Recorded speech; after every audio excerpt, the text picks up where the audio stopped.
Let's go Broncos! What if I told you that, despite a 4-2 record and a defense playing like a dominant unit, the Denver Broncos are facing a crucial decision that could define their entire 2025 season? What if the very man hired to fix this franchise, Sean Payton, could be holding the momentum with his own play? Broncos country, this isn't just speculation, it's a movement growing every week. The fans see it, the media sees it, even the players are starting to show signs. So, before we dive into this explosive report, I need you to do one thing. Click the like button if you've been yelled at your TV during a Broncos game this season. And leave a comment below if you're part of Broncos country that bleeds orange and blue. Just type, "Go Broncos! My heart bleeds orange and blue." Because what we're about to discuss could be the turning point of this entire campaign. Now, buckle up, because things are about to get serious. After sleeping on it and rewatching the game film from the win over the New York Jets, it's time for a serious and brutally honest conversation. Despite the 13-1 victory, it's clear that the Denver Broncos offense is in dire need of a change, and it all starts with Sean Payton stepping away from play-calling duties. This isn't an overreaction. It's a rational conclusion based on 5 weeks of underwhelming offensive production and one glaringly uninspired offensive performance in a game that the defense had to carry on its back. Sean Payton, no doubt, is one of the most brilliant football minds in the league. From an X's and O's perspective, his resume speaks for itself. But the current state of the Broncos offense,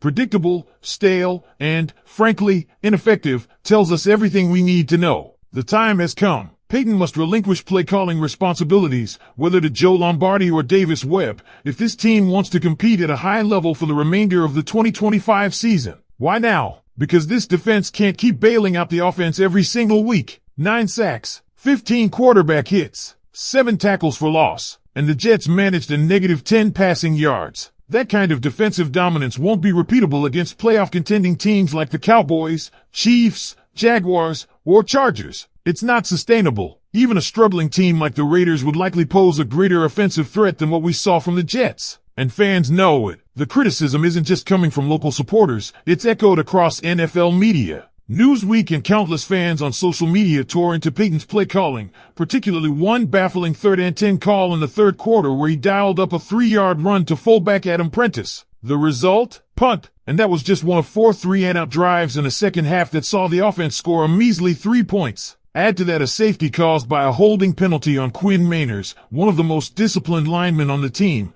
and it's clear there's a systemic issue. Let's talk about that offensive line. They've been excellent in terms of blocking grades, both in the run and pass game, but discipline is a whole other story. Pre-snap penalties, holding calls, they're stacking up and killing drives. And the only way to shift the culture and the rhythm is to start fresh with new play-calling energy. Different habits at practice, different mentality on game day. That begins with a new voice leading the offense. And let's be real, there is absolutely no shame in Sean Payton becoming a full-time game manager. The league is filled with successful head coaches who don't call plays. Mike McCarthy did it with the Packers. Dan Campbell is doing it with the Lions. These are smart coaches who know when to delegate. If Payton wants to be that elite-level leader for the Broncos, it starts with trusting his staff, particularly Davis Webb, who, in preseason, showed a surprisingly sharp ability to call a game. Sure, it was against second and third string defenders, but the creativity and confidence were evident. Now, while the offense struggled, the defense put on a show that deserves the spotlight. We're talking about a dominant edge rushing duo in Nik Bonitto and Jonathan Cooper that is rewriting the expectations for this unit. Through 6 games, they've combined for 12.5 sacks and 21 quarterback hits, numbers no other duo in the NFL is touching right now. Jonathan Cooper, often overshadowed by Bonitto's brilliance, had arguably his best game of the season, 5 tackles, 2 sacks, and 3 QB hits. He looked like a co-star, not a sidekick. But let's shift back to the star of this defense, Nik Bonitto. He's not just having a breakout season, he's on pace for something historic. With projections suggesting he could finish with over 23 sacks, he's not only pushing for Defensive Player of the Year, he's sprinting toward it. Even Pat Certain, the reigning DPOY, acknowledged it post-game.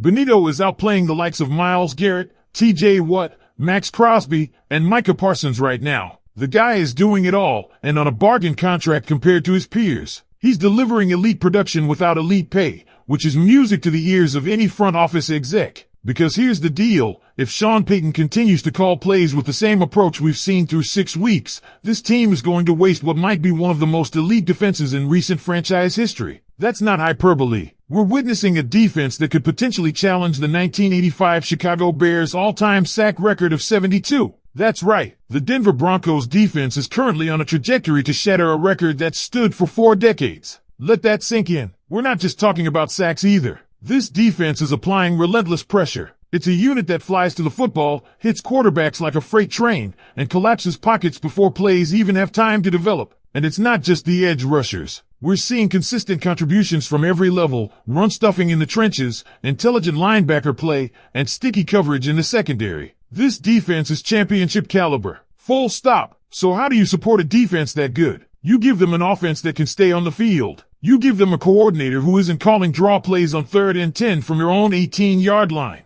You stop asking your defense to hold a 1-score lead for an entire half because the offense is sputtering out drive after drive. You give this team balance. And right now, balance means change. Let's go back to Davis Webb for a moment. Webb might not have the resume of Payton or Lombardi, but what he showed during the preseason was encouraging. He called aggressive, unpredictable, and smart football. Yes, it was preseason, and yes, the competition was light, but the concepts were sharp. The offense under Webb looked alive, and at this point, that's all Broncos fans are asking for, a spark. Something to wake up this offense and match the ferocity of what the defense is bringing every Sunday. But whether it's Webb or Lombardi, the message remains the same. Payton needs to hand over the headset. The head coach should be focused on the big picture, game management, clock control, sideline leadership, setting the tone. When you try to do too much, you end up doing less. And right now, Sean Payton is trying to be everything. The designer, the caller, the leader, and it's just not clicking. Let's talk about leadership. One of the best things a leader can do is recognize when it's time to empower others. That doesn't mean you failed. It means you're building something bigger than yourself. If Payton takes a step back from play calling, it sends a message to the team. I believe in my coaches. I trust my staff. I want what's best for this team, not just what feels comfortable for me. And that shift could be the domino that changes the season. Because as we head into tougher matchups, including upcoming battles with the Green Bay Packers, Kansas City Chiefs, and Dallas Cowboys, the margin for error gets razor thin. You cannot afford to waste quarters, let alone entire halves, with ineffective offensive drives. The defense won't be able to bail you out every week. You need offensive rhythm. You need adjustments. You need someone in the booth or on the sideline who isn't married to a stubborn script and who isn't afraid to take what the defense gives them. Let's not overlook what's on the line. This isn't just about a 4-2 record. This is about setting the tone for the rest of the season and proving to the locker room, to the fans, and to the league that the Denver Broncos aren't just surviving, they're evolving. This team has the defense of a contender. And if they can just find an offensive identity to match that energy, we're not just talking about playoff potential anymore. We're talking about postseason dominance. Because let's be honest, no team wants to see Nick Bonito and Jonathan Cooper screaming off the edge in January. No quarterback is looking forward to dealing with Pat Certain locking down their WR1. But none of it matters if the offense keeps putting the defense back on the field over and over again. That's how seasons die slow, frustrating deaths. And Broncos fans deserve better. So the question remains, will Sean Payton make the tough decision that could elevate this team from good to great? Will he embrace the role of CEO and let someone else take the offensive wheel? Let us know your thoughts in the comments. Should Sean Payton give up play calling duties now, or do you believe he still deserves more time to figure it out? And if you made it this far, don't forget to like, subscribe, and hit the bell so you never miss another update on your Denver Broncos. We've got more videos coming your way this week, including a deep dive into the next matchup, key injury updates, and exclusive player spotlights. Until next time, this is your home for all things orange and blue. Go Broncos!